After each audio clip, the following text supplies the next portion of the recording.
Sri Lanka has had a good vector control program, and we have seen subsequent successes like elimination of lymphatic filariasis, elimination of malaria.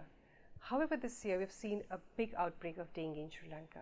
So what are the current challenges and what are the lessons learned from this current outbreak that would further help strengthen Sri Lanka's vector control program? In Sri Lanka, actually we have controlled most of the communicable diseases well, except the vector control problem is the dengue. So we had a very bad epidemic this time after the floods in the country, and His Excellency the President himself spearheaded the campaign by forming a presidential task force where the Ministry of Health, other stakeholder ministries and the three forces and the police all were brought together and started a massive campaign all over the country. And also we actually used our field workers like the public health inspectors and all other field workers everywhere in the country on the control, and also we got the survey department to do the GIS planning for us to get the bad areas mapped out, so for us to actually concentrate more on those areas. Now the problem is actually we have controlled dengue very much, but we are expecting again another attack, because now the monsoons has gone to the northeastern province, so we are expecting another another epidemic. So we are still continuing, though the dengue is controlled very much, we are still continuing with our campaign the same way for a future epidemic. And the other thing, because we have bad experience about malaria.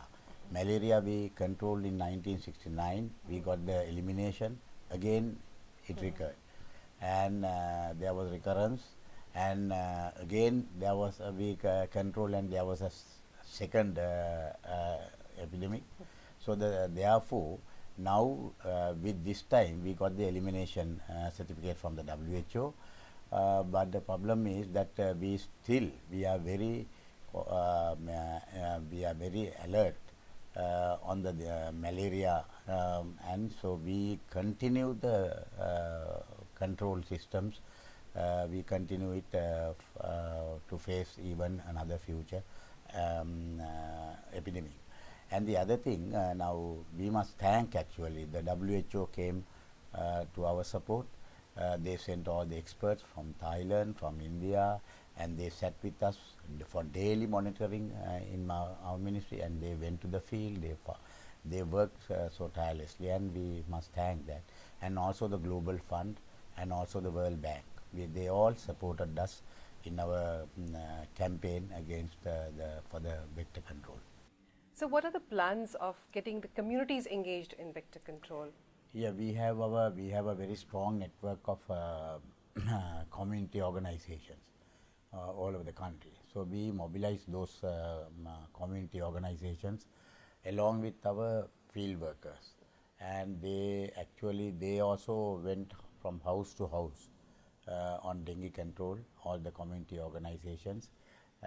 So that was very helpful in addition to our field workers, because they they worked jointly, hand in hand, for the vector control. Thank you, sir.